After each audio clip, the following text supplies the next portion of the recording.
Hey guys, Glenn here from jazzpianolessons.online, and we're looking at the tune Satin Doll. How do we play it? What kind of modes are we going to use to improvise? What kind of voicings are we going to use in the chords? And just how do we play the song? All right, let's get stuck straight into it. All right, there's a little intro that you might want to play that Duke Ellington played on the original when it was a big band tune, and it goes a little bit like this. We've got a G, E, B, and E. And if you just keep that shape, find that shape, you know, it's an octave with a fifth in the middle. That can kind of help you there, and you've got a G right down here, right? So it's kind of like the third. Think of it as like an E minor chord, right? All right, so we've got that shape, and then we're going to go down 2 notes, keep the same shape, and then go up. That's all it is. And then we're just going up here. And then we're going into the tune, right?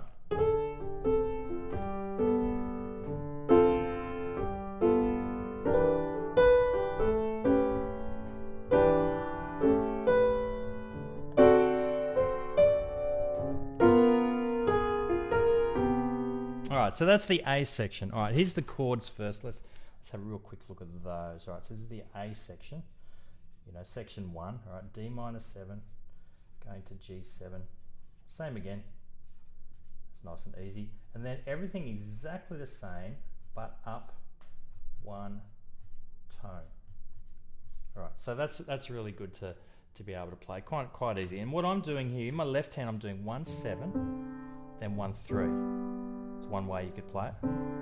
All right. So, and then here we're using the third. So we call this an open voicing.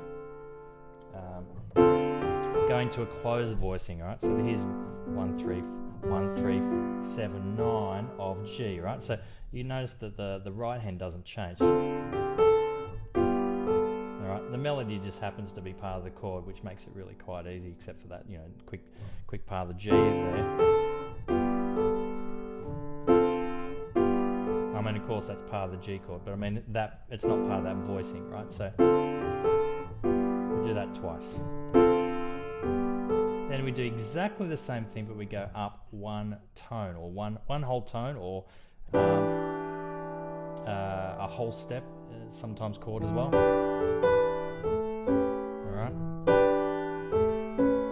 All right, so that's what we're doing there. And make sure we've got the C sharp there, because a tone up from B is not just the next white note up, right? That's a semitone or a half step. So we're going up to the C sharp when we want to do the next part there. That's for the A7 chord, right? Is that cool?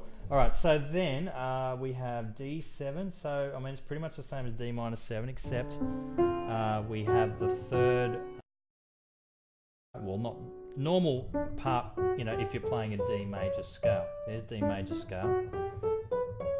And we have the third lowered for the D minor, and the 7th lower, well, that's my C, for the D minor. And for the D7, the 7th is still lowered, but the F sharp is back in there, right? So we're going to do that. And then we're going to play that D, C, D. Then we're going to go to D flat 7. We're going to finish with a C major 7, C triangle 7. And you might want to use A minor to do a bit of a turnaround to go back to the D chord, because we're going to repeat that, go back to the A section. All right, so we've got, oops, that was a different voicing. There we go.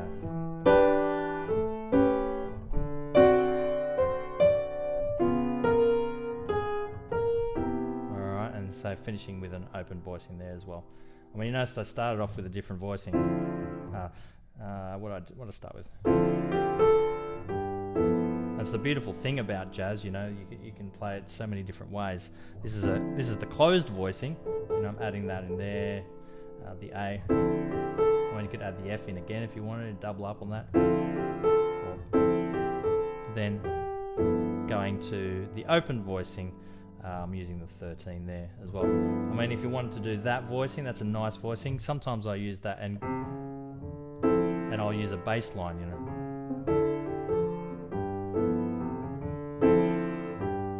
right, so, and then if you're going to do that, you know, why not do it, you know, exactly the same voicing? You know, so you've got two different ways you can play it there already. Another option that might be good is to kind of play the, I mean, it looks like an F major 7, but think of this as a D minor 9. And then if you just change this C here to a B, you've got a G13 all of a sudden. So you got. Now that's a fantastic voicings, particularly if you've got a bass player playing for you.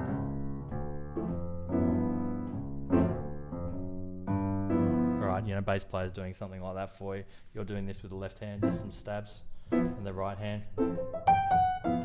You know, doing some improvising or something like that. All right, so you do that section. That's a nice little section, and then we go into the B section, which is G minor 7 going to C7, G minor 7 again to C7, F major 7. All right, so it's a 2-5-1 going into the key of F. I'm going to do exactly the same thing, like this song likes to do.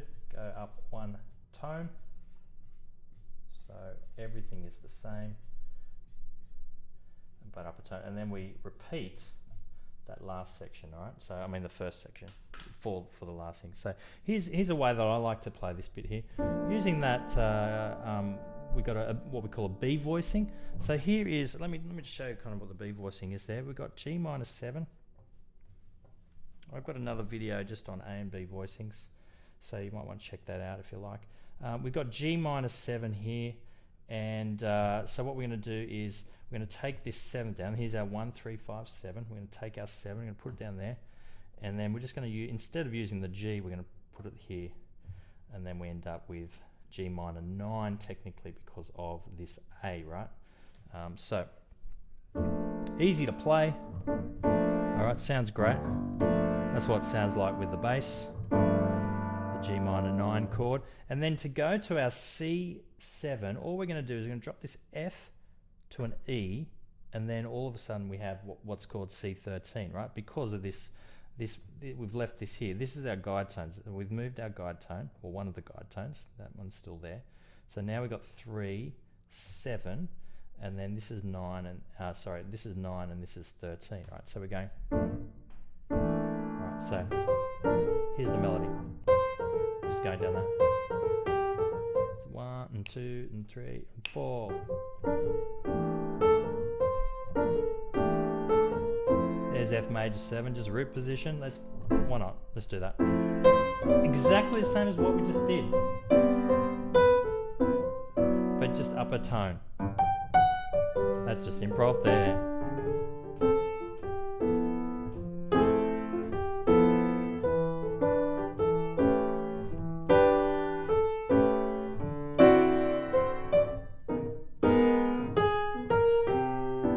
So there's the tune, all right? So hopefully that helps. You can work out a few different voicings there and have a go at that for yourself. All right, so now let's look at the improvising. One of the things to do is maybe think about what the modes are, yes, but before you do that, sometimes learning what the guide tones are of the song is really useful. So in the case of D minor, the guide tones are the F and the C. So you might want to start with the C, and then the corresponding one is the B, right? So it's right. So that's C is the 7th of D minor.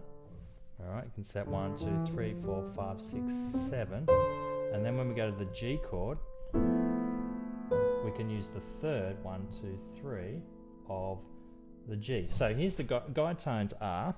I should write this down here, shouldn't I, for you guys? Guide tones. 3, equal sign there, 3 and 7. It kind of looks like a bit of maths, but it's not.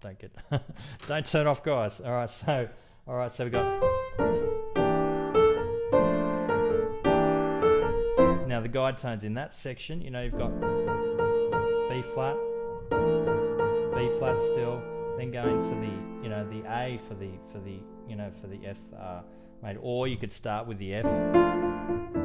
Go the F, E, and then you stay in the E for the F major 7. So you can go through all of those chords, work out what guide tones are, and kind of what's a nice smooth way of working through the chord progression with the guide tones. Now, another thing to think about is what are the modes in Satin Doll. So we can see that at the start here we've got C major 7. This is a 2-5 going into C, 2-5 going into C, right? So we've got the mode D Dorian, which is the mode of C major. Here's C major with terrible fingering because I'm holding a pen.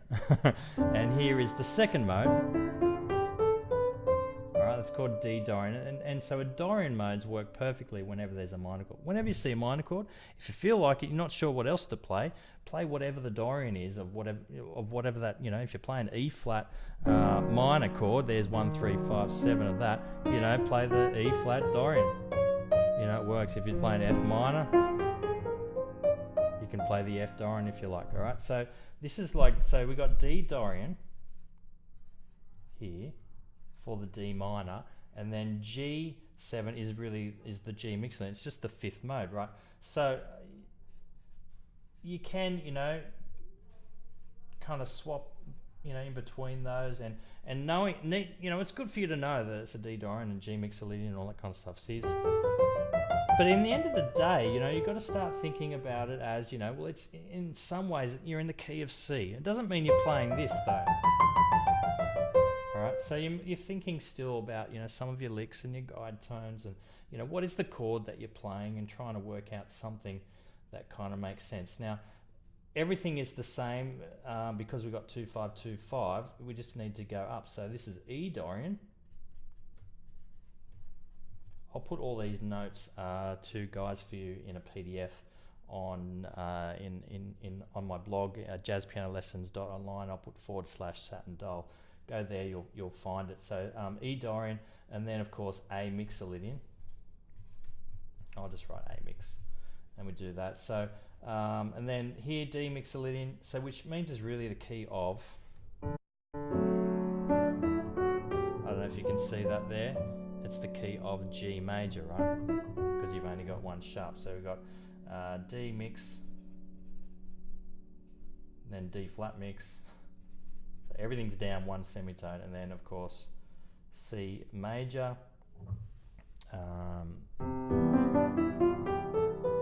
Is going to work perfectly there, you know, without it being outside. I mean, you can use C lineans a little bit outside. You know, it's a little bit like The Simpsons. And so so that's what you've got there. You can use the A mixolydian. So basically, you know, minor Dorian mix, you know, dominant chord mixolydian, and then a major major. That's going to really help you to go a long way. But let me just start you off with a couple of ideas. 2 and 3 and 4.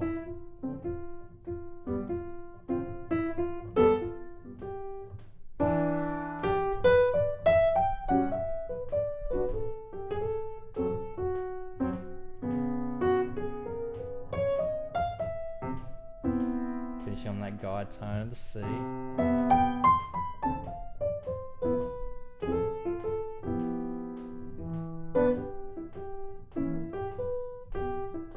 So that's just, you know, E minor chord.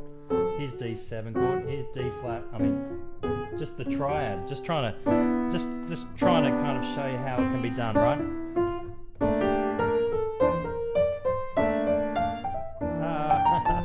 All right.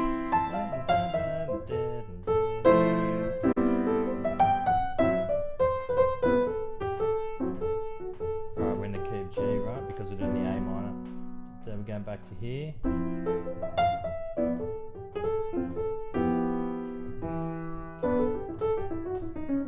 Oh.